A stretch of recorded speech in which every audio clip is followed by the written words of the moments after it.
رمضان کے روزے کن عورتوں پر جائز نہیں؟ اس کی بنیادی دو کنڈیشن سے دو اس کے شرائط ہیں. ایک ہے حیض کی حالت میں، حیض یعنی پیریڈز یا مینسز جس کو ہم کہتے ہیں. دوسرا ہے نفاس کا خون یعنی پوسٹ پارٹم بلیڈنگ، یعنی زچگی کے بعد، ڈیلیوری کے بعد، بچہ پیدا ہونے کے بعد جو عدت کے دن ہوتے ہیں جس میں عورت کو خون خارج ہوتا ہے، نفاس کا خون. اس دوران بھی عورت کے لیے روزہ رکھنا جائز نہیں ہے. حیض کے تعلق سے ہم کو بے شمار اس کے مسئلے ہوتے ہیں، اس کے سوالات ہوتے ہیں. ان میں سے ایک جو بڑا عام ہے وہ یہ ہے کہ کیا عورتیں رمضان المبارک کی تمام برکتوں کو پانے کے لیے، عبادات کو پانے کے لیے گولی یا پلز کھا سکتی ہیں تاکہ وہ پیریڈز کو روک دیں، حیض کو روک دیں، یا اس میں تاخیر ہو جائے تاکہ پورا مکمل رمضان کا مہینہ اس کو مل جائے؟ تو یہی سوال جب شیخ بن باز رحم اللہ سے پوچھا گیا تو انہوں نے بتایا کہ جو مسلمان عورتیں پلز کھا کر یعنی گولیاں کھا کر اپنے حیض کو روکنا چاہتی ہیں، رمضان کی پوری عبادتوں کو کرنے، اللہ کی عبادت کرنے کے لیے پلز کھانا چاہتی ہیں، تو ان کو یاد دلا دوں، یہ یاد رکھیں کہ یہی اللہ نے ان کے لیے یہ حیض کو مقرر کیا ہے. بتانے کا مطلب یہ ہے جو چیز مقدر میں ہے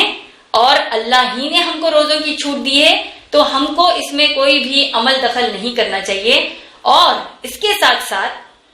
شیخ بن باز رحمۃ اللہ نے یہی بتایا کہ گولیاں ایسی نہیں کھانا چاہیے. اور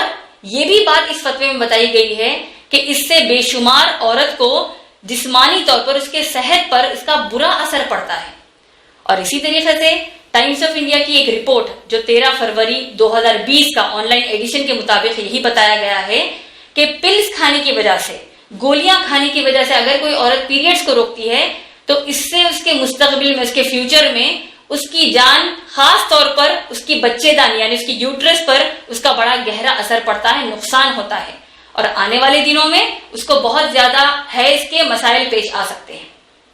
تو لہذا گولیاں کھا کر پیریڈز ہم کو نہیں روکنے چاہیے. اور جو حیض ہم کو عام طور پر آتے ہیں اس میں تو ہم نمازیں نہیں پڑھتے، روزہ نہیں رکھتے، لیکن اکثر جو اور بیشتر جو ہم کو مسائل آتے ہیں وہ ہیں irregular پیریڈز کے. تو ایسے حالت میں عورت کیا کرے جس کو معمول کے مطابق، معمول سے بڑھ کر خون کا خارج جب ہوتا ہے تو ایسی صورتحال میں عورت کیا کرے؟ اگر آپ اسلام کیو اے کا فتویٰ نمبر 68818 پڑھتے ہیں، اس میں علماء دین نے بڑے پیارے انداز سے مختصر میں ہم کو سمجھایا کہ کیسے کیسے حالات ہوتے ہیں جس میں عورت کو پاکی کب اختیار کرنا ہے اور ناپاکی کی حالت میں کیسے رہنا ہے. 3 بنیادی اس کی قسمیں اس فتوے میں بتائی گئی ہیں. استحاضہ کی، استحاضہ یعنی عام طور پر جو حیض آتے ہیں اس کے علاوہ جو خون خارج ہوتا ہے، نان مینسٹروئل بلیڈنگ، یا نہیں تو حیض کا خون جو نہیں ہوتا ہے اس کو استحاضہ کہتے ہیں. 3 اس کی بنیادی کنڈیشن سے یہ 3 ایسے حالات پیش آتے ہیں. پہلا کنڈیشن جہاں پر عورت کو جو نارمل حساب سے جو پیریڈز آتے ہیں، حیض جو ہوتا ہے، حیض مکمل ہونے کے بعد اب ایکسیسو بلیڈنگ یا استحاضہ شروع ہو رہا ہے. یہی سوال جب اللہ کے رسول صلی اللہ علیہ وسلم سے پوچھا گیا، جس کا ذکر صحیح بخاری جلد نمبر 1 حدیث نمبر 325 میں آیا ہے، والیوم نمبر 1 حدیث نمبر 325 میں آیا ہے.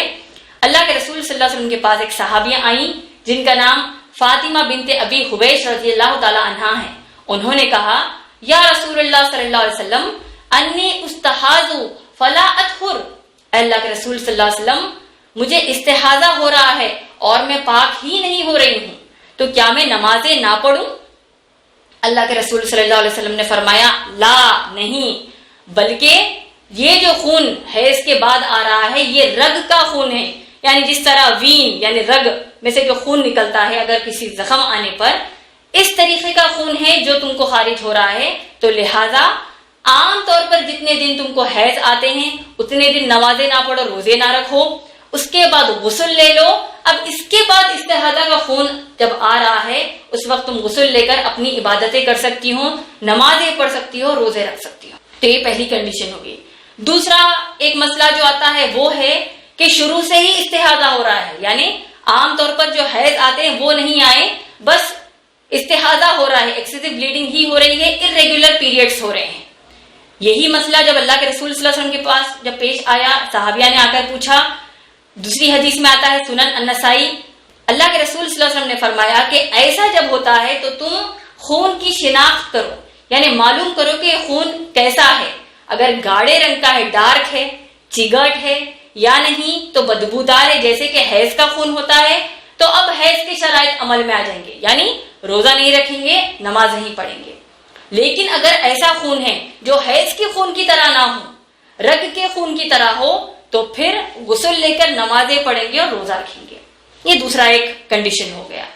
تیسری کنڈیشن جہاں پر استحاضہ ہو رہا ہے، irregular periods ہی ہو رہے ہیں، ایکسیسو بلیڈنگ ہو رہی ہے، لیکن سمجھ نہیں آ رہا کہ یہ کیسا خون ہے، خون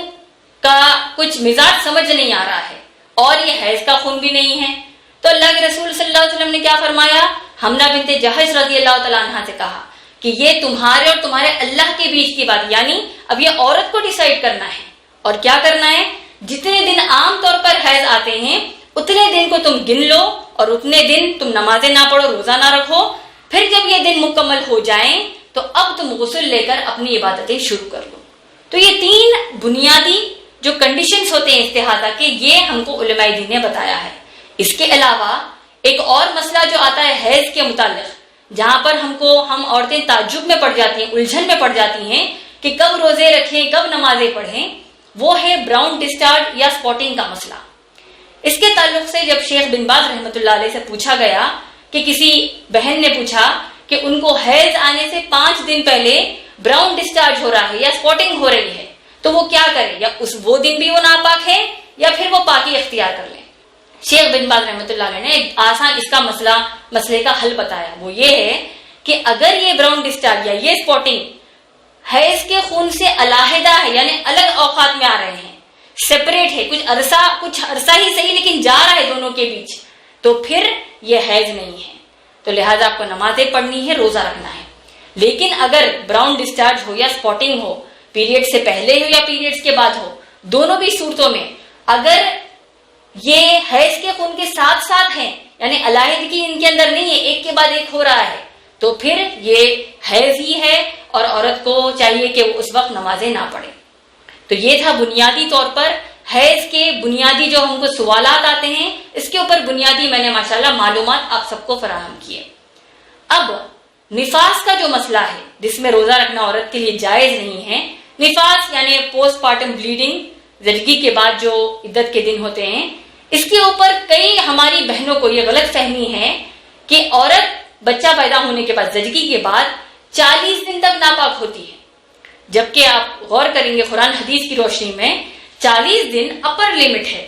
اگر عورت 40 دن کے اندر ہی، بہت پہلے ہی شاید، اگر وہ اس کو خون رک جاتا ہے اور وہ پاکی اختیار کر لیتی ہے، تو اس کو چاہیے کہ وہ غسل لے لیں اور اپنی نمازیں پڑھیں۔